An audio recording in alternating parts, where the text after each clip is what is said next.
Monica mentioned, I'm going to talk about making subtitles, Czech subtitles for a Russian language movie. And even though it's called a case study, I use this term like quite liberally because mostly what I'm going to concentrate on is not the whole process of making subtitles, but rather specific problems. I picked 3 specific problems that I encountered while making those subtitles as part of my master's thesis. So first, I would like to give a little bit of a context for the actual movie. As you can see, it has even Polish. It was released in Poland even. It's from 1976, so back when Poland was part of the Eastern Bloc. And, it was still had some wide-scale screenings, and it also actually won an award in Poland in 1978. A Jantar Award at the conference called Międzynarodowe Spotkanie Filmowe Młodzież na Ekranie, and won an award for Best Screenplay. So, as you can see on the slide in bullet points, it is a melodrama which mainly concerns relationships between high schoolers, between themselves and their teachers, specifically one of their teachers who is more liberal-minded, as we would say now. And from this, you can probably infer that this is a movie that is very heavy on dialogue, which is sort of for internet, other non-Russian speakers necessitates very careful work with subtitling, because dubbing apparently was not is not an option within the context of a master's thesis. Also, I have to mention, and this will be important later on, that this movie quite often uses longer shots, meaning sometimes lasting well over a minute of just people talking without any cuts. And when there are cuts, sometimes there isn't even what something that we're used to in modern movies, which is switching perspective. When a movie uses shot and reverse shot to switch perspective on the person who is talking. Which also presents or has to do with one of the problems that I will mention later on. I would like to also ask if any one of you maybe saw the movie at any time before, maybe your parents' generation has seen it, or perhaps because I was curious of what kind of audience will I have, and if any of the older members would probably may have seen this or have any experience with it. All right. Then that will be it for what you have to know, I guess, about the actual movie to understand what I'm going to talk about later on. Another thing that I have to mention is that I will mainly reference, as I was making Czech subtitles, I will mainly reference Czech literature devoted to the subject. And unfortunately, in the Czech Republic, subtitling is not as well developed a field as, for example, in Western countries. Which is kind of weird because most foreign movies are subtitled and not dubbed, as the Czech Republic is a smaller country with a smaller market, and I assume that in Poland dubbing is much more widespread than, for example, the Czech Republic. Only bigger movies like Marvel movies, for example, and huge blockbusters are dubbed in the Czech Republic. So this is the book that I will reference most. It's the latest one by the specialist on Czech subtitles, Miroslav Pošta. But he also references international standards of subtitling there. And those are what I came into conflict with, as you will find out very soon. Here you can also see the more or less a snapshot of the work that was done. I worked in a free program called Subtitle Edit, and this is how it looks. The actual subtitles, the way they are shown in the movie, lines of dialogue, which you can kind of select and to set up the timestamps for showing of the subtitles. To alleviate any possible accusations of piracy, the movie was also obtained legally. Because I had YouTube Premium at the time, and this movie was on the official LED Film movie studio channel. And with YouTube Premium, you can download videos from YouTube legally. So technically, it was obtained from the publicly available library. So no piracy there. We do not condone it here. On to the main topic. The problems that I encountered while working on the movie. I would also like to ask you a question. Perhaps some of you here are working in translation, and maybe what was in your opinion, one of the most basic, like foundational things that you have to choose when you're working with translating something? What is one thing you have to account for? Even before you choose an approach to translation, what is the most the foundation, the most essential foundation? To know the context? Even before that. Even before. To know a bit about the culture? Even before that. That's a tough question. The answer is language. Translating from which language to which language. And this is the first problem. Translators are supposed to translate to their native language, not into the foreign language. Because, and this is also what Poczta writes about in his book, he explicitly states that non-natives will not be able to comprehend all the nuances, all of the culture and of the speaking patterns. So this is the first rule that I broke. As a Russian native, I've been making Czech subtitles for a Russian language movie. However, as Poczta also says in his book, there is a compromise possible there, having a native speaker as an editor. Luckily, the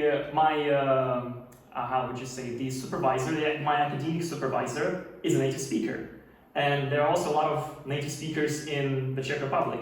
So what I did was not recruit them, but use their expertise in using the language to eliminate mistakes that would obstruct understanding in grammar, specifically.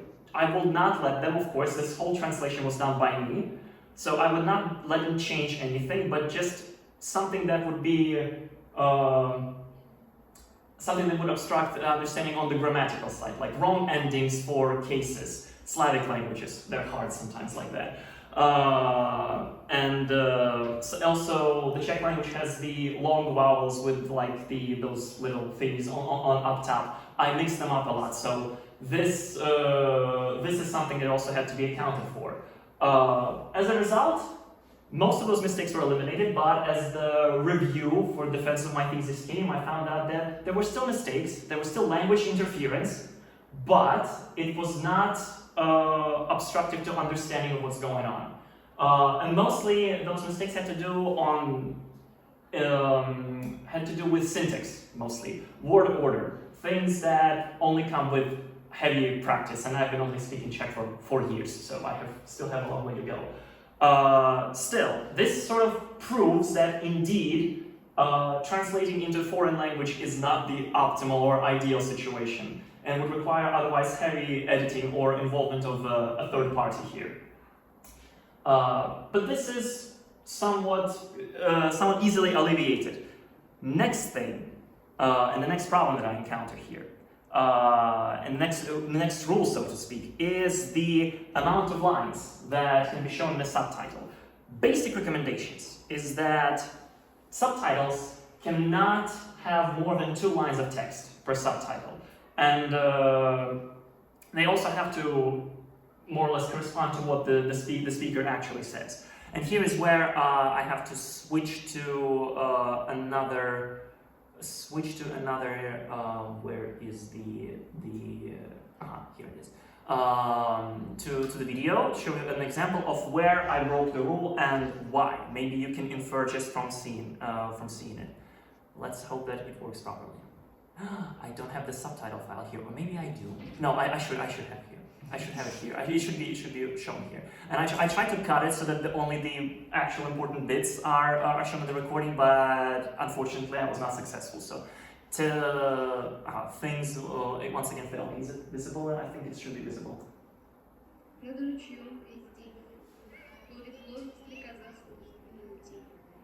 So here we have 3 lines of text. Can you guess, maybe, why is that? What does this have to do with? With poetry. Poetry. What kind of poetry? Sorry? It kind of sounded like poetry. So. It sounded like poetry, but specifically it has to do with the form of poetry known as haiku. Is anyone familiar? Yeah. with it. So it's for those unaware, it's a Japanese song poetry that has 3 lines. The first one has 5 syllables, the second one has 7 syllables, and the third one has 5 syllables again. I managed to preserve the structure in the subtitle in my translation, luckily. And also, I found out that if I tried to cut out the subtitle, they would be shown too fast for people to read.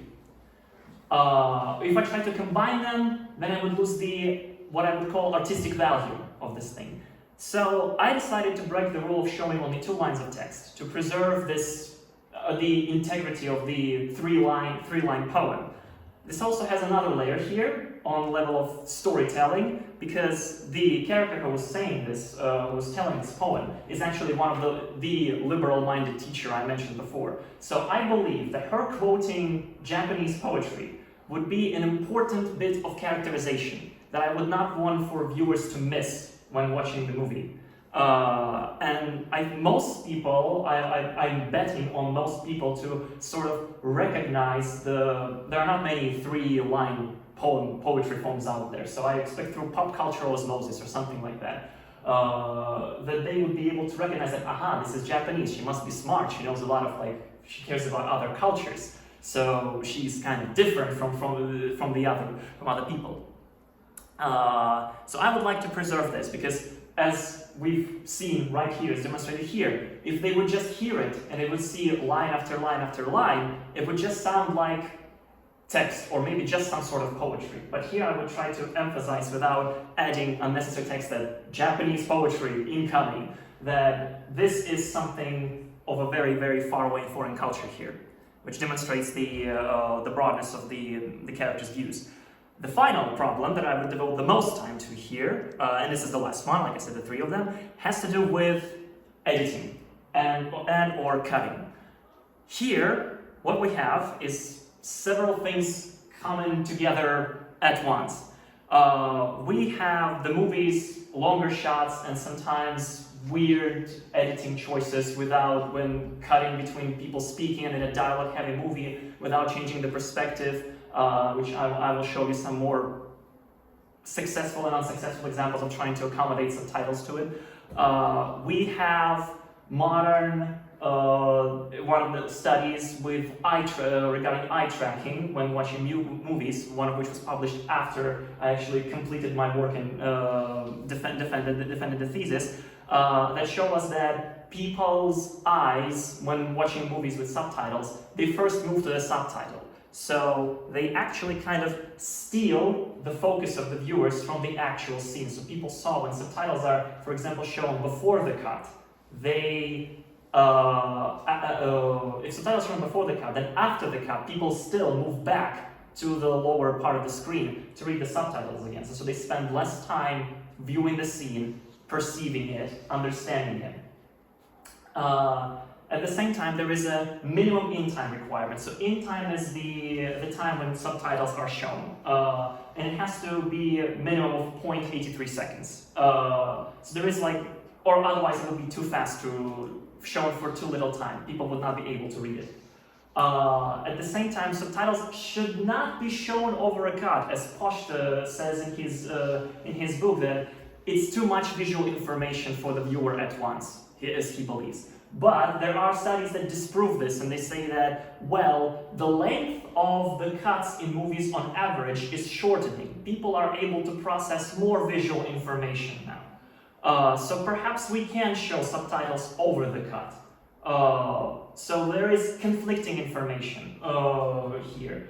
So, which is why I decided in the end to, in some cases, show those subtitles coming over the cut. Here are you can see here on the bottom, there are examples of those are the examples that I'm going to show you now.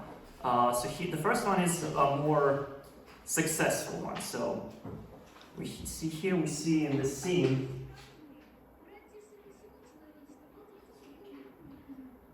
so here we see the cut is right in between, coming in right when the girl is speaking. So when I try to find the cut, and if I split the subtitle, as done here, we instantly see that it's way too short.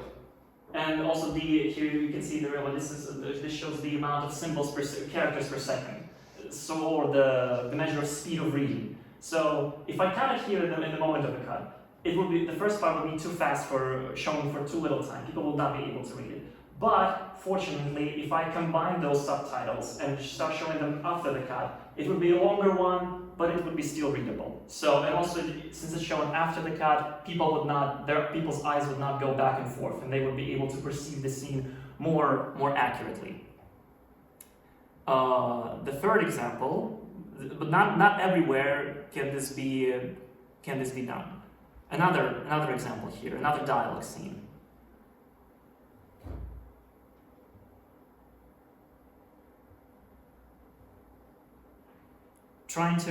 Here we have two people speaking, and the first line is shorter. Still, it still is 0.608, so it's still less than 0.83.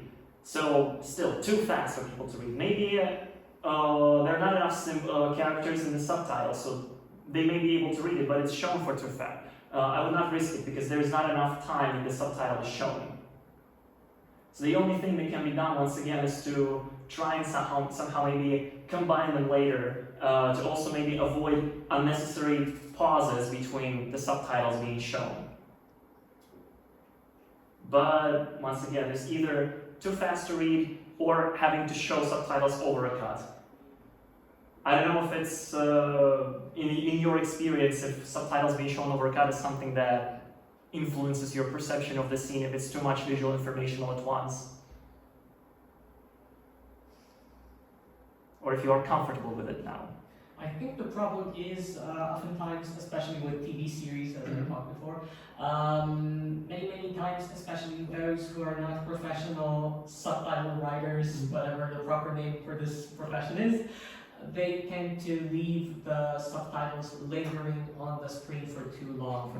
So you have the opposite effect. Instead of having one too short, there's one that's lingering. Between shots, you have lots of visual information from the series themselves. There's a lot happening on the screen, but yet you have this one buggy line of subtitles that's stuck on the screen. Perhaps, which is why the standard is to end them when the actual line ends. So the standard is basically, it's not here in the presentation, but in the Poshta writes in his book that the rule of thumb is one line, meaning what is said, one subtitle. So not more. Exceptions can be made for like short dialogue responses. You can make 2 lines here to show them at once. Perhaps maybe even over a cut if they will be shown for not enough time otherwise. Also, subtitles cannot be shown for more than 6 seconds. I show you the minimal time that they can appear in, but no longer than 6 seconds. Here is another example that shows the necessity of showing subtitles over a cut. I don't know if you could hear this line, but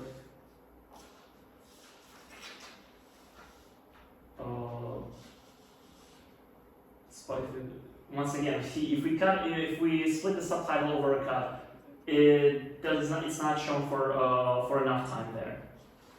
So unfortunately, and even if we combine them and try to move it later after the cut, it will be taking up space from the other subtitle, and so there's going to be a delay which is absolutely unacceptable for a viewer, especially if you're watching a movie in a foreign language.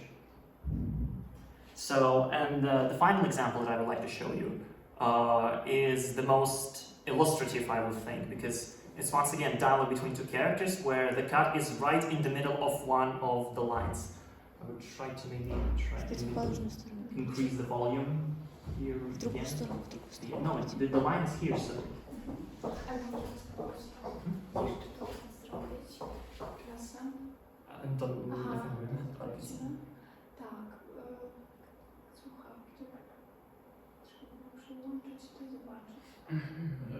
Generalnie tutaj to wszystko jest ustawione jak trzeba. Teraz jest ryzyko, że Aha, że ja coś tam zepsuję.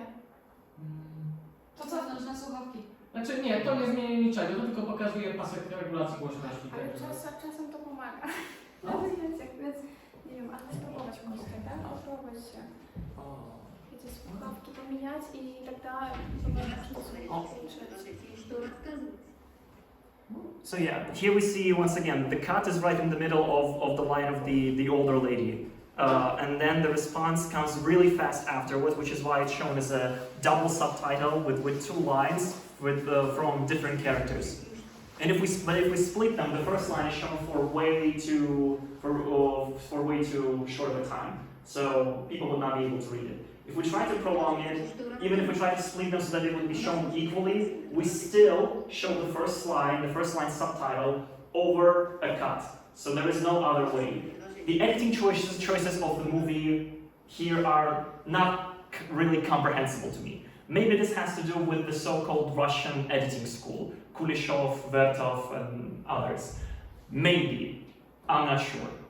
But this is those were the conditions that I had to work with, and so I decided to, rather than try and fit something in, I would rather break the rule, the standard, to more accommodate for the viewer, for the viewer's experience. I would just, we're coming close to the end, because here we just would like to show you some of the sources. On the last slide here. And to mention in the end that basically the conclusions that you can draw from this are that it is possible to break away from the norms to make a better translation or better output. So to make better output in the end. And also that some studies also show that after COVID, during the pandemic, people's interest in media with subtitles actually grew, because instead of going to the movies where films are usually dubbed, we're stuck at home with all those streaming services which usually supply subtitles. And so people's acquaintance with them and their experience of using subtitles as a medium grew. Reading speeds also grew. There are studies here in the end that the reading speed also actually grows, and so perhaps we can maybe even increase the current standard of 25 characters per second,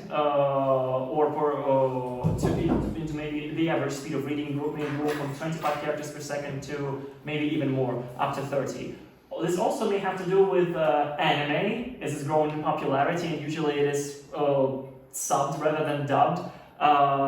Crunchyroll's subscription numbers grew over the pandemic, so this also has to do with it. And well, basically that would be all from me. Dziękuję bardzo za Państwa uwagę.